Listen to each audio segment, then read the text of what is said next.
नमस्कार दोस्तों, आप सभी का द इंडिया पोस्ट में स्वागत है। दिल्ली के मुख्यमंत्री अरविंद केजरीवाल जी की मुश्किलें कम होने का नाम नहीं ले रही है।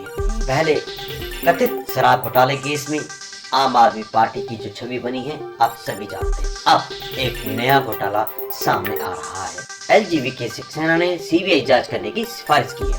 तो चलिए हम सुनते हैं अश्विनी उपाध्याय जी को, जो इस पर बहुत बड़ा खुलासा कर रहे हैं। दिल्ली में मोहल्ला क्लिनिक घोटाला हुआ है। मरीज का नाम नहीं, मरीज की बीमारी नहीं, मरीज का फोन नंबर नहीं, लेकिन मरीज आए, उनका इलाज हुआ, प्राइवेट हॉस्पिटल में उनकी टेस्टिंग हुई, करोड़ों रुपए खर्च भी हो गए। अब उसकी सीबीआई जांच का आदेश हो गया है। 11,000 मरीज जिनका प्राइवेट लैब में टेस्टिंग हुई है, मोहल्ला क्लिनिक आए, मोहल्ला क्लिनिक ने कहा कि भाई इसकी जांच तो प्राइवेट हॉस्पिटल में होनी चाहिए। ऐसे 11,000 लोग हैं जिनका फोन नंबर 0 है। 8,000 लोग उनका कोई फोन नंबर ही नहीं है। 3,000 ऐसे हैं जिनका मोबाइल नंबर VVIP है, 9999999999। ऐसे 3,000 लोग हैं। और 999 मरीज ऐसे हैं जिन्होंने 15-15 बार मोहल्ला क्लिनिक में आकर अपना इलाज कराया और उनका टेस्ट हुआ है प्राइवेट हॉस्पिटल में। एक बहुत बड़ा नेक्सस हुआ है, बहुत बड़ा स्कैम हुआ है दिल्ली में मोहल्ला क्लिनिक के नाम पे, और वो सारा पैसा जो टैक्स पेयर का पैसा है वो बर्बाद किया गया है। एलजी साहब ने उसकी सीबीआई जांच का ऑर्डर किया है। सीबीआई जांच करेगी। आने वाले समय में स्वाभाविक सी बात है उसमें कुछ और लोग भी जेल में जाएंगे।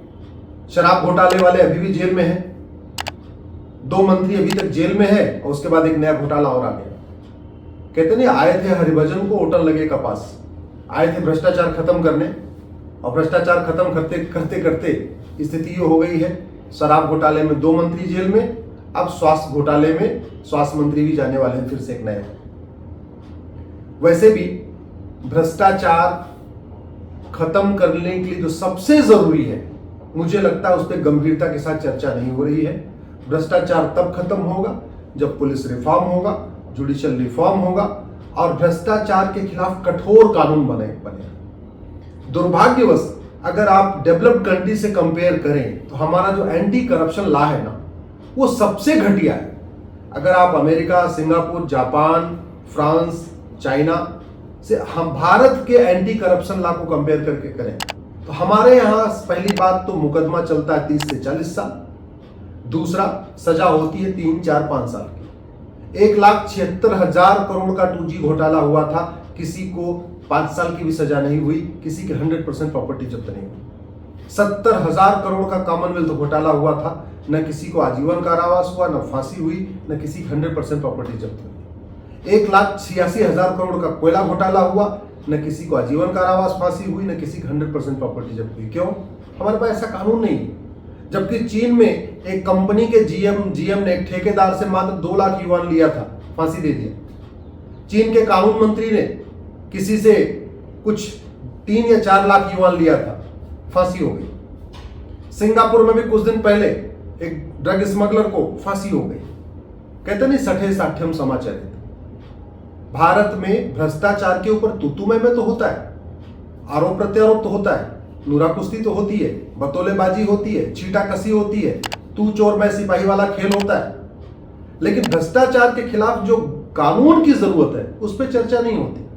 और सबसे बड़ी बात ये, लोकपाल लाने वाले, लोकायुक्त की मांग करने वाले, लोकपाल के नाम पे पार्टी बनाने वाले, आज की डेट में 2 राज्यों में सरकार बना चुके हैं। दिल्ली में सरकार है, पंजाब में भी सरकार है।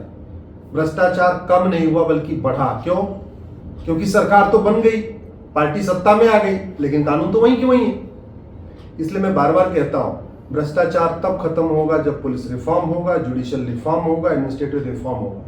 भ्रष्टाचार तब खत्म होगा जब पुलिस चार्टर लागू होगा, जुडिशियल चार्टर लागू होगा, सिटीजन चार्टर लागू होगा। भ्रष्टाचार तब खत्म होगा जब 1 नेशन 1 टैक्स लागू होगा। भ्रष्टाचार तब खत्म होगा जब 100 रुपए से बड़ी नोट बंद होगी, 5,000 रुपए से महंगे सामान का कैश लेन देन बंद होगा, 50,000 रुपए से महंगी प्रॉपर्टी को आधार से लिंक किया जाएगा। भ्रष्टाचारियों की 100% प्रॉपर्टी जब्त करने के लिए कानून बनेगा। भ्रष्टाचारियों की सिटीजनशिप खत्म करने के लिए कानून बनेगा। अब तक कई लाख करोड़ का भ्रष्टाचार हो गया भारत में, लेकिन किसी की नागरिकता नहीं गई। सजा तो चलो कुछ लोगों को मिल गई, 2, 4, 6 साल 8 साल की मिल भी गई, लेकिन किसी की सिटीजनशिप नहीं गई।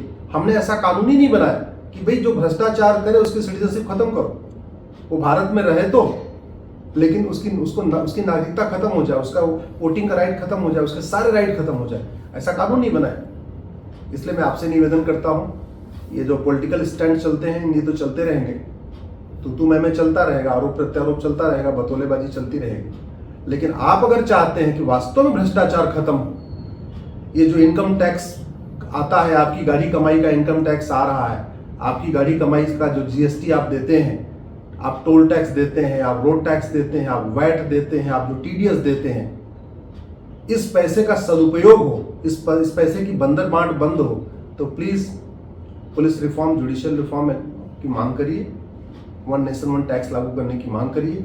नहीं तो ऐसे एक के बाद 2 घोटाले होते रहेंगे, मीडिया में हेडलाइन बनती रहेगी, 1-2 दिन खबर भी छप जाएगी, उसके बाद मामला ठंडा पड़ जाएगा, फिर एक नया भ्रष्टाचार और हो जाएगा।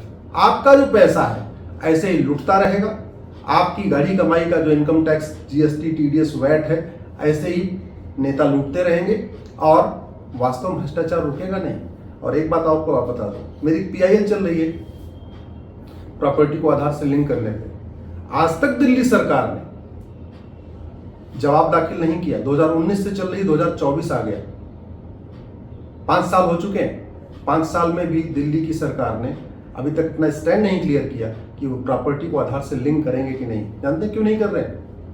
क्योंकि अगर प्रॉपर्टी को आधार से लिंक कर देंगे तो ये जो चप्पल पहन के घूमने वाले नेता हैं, इनकी 500-500 करोड़ की प्रॉपर्टी निकल के आएगी। प्रॉपर्टी को आधार से लिंक कर देंगे तो जो ये खादी को कपड़ा पहन के घूम रहे, करें बड़े ईमानदार हैं, हम तो 5 रुपये वाली रेनॉल्ट पहन लेके घूमते हैं, इनके दिल्ली में बड़े बड़े फार्म हाउस निकल के आ जाएंगे। ये बहुत मोटी प्रॉपर्टी इन्होंने इकट्ठा किया है, अपने ड्राइवर के नाम पे इकट्ठा किया हुआ है, अपने नौकर के नाम पे इकट्ठा किया है, अपने खाना बनाने वाले के नाम पे खरीद रखा है, बड़े बड़े बंगले बना रखे हैं, फार्म हाउस खरीद रखे हैं, फ्लैट खरीद रखे हैं, प्लॉट खरीद रखे हैं। अपने नाम तो नहीं खरीदे हैं, लेकिन अपने रिश्तेदार, नातेदार और नौकर के नाम पे खरीदे हुए हैं। जैसे ही प्रॉपर्टी आधार से लिंक होगी वो सब पकड़ में आ जाएगी। इसलिए प्रॉपर्टीज को आधार से लिंक करने वाली जो मेरी पीआईएल है, उसका दिल्ली सरकार आज तक विरोध कर रही है।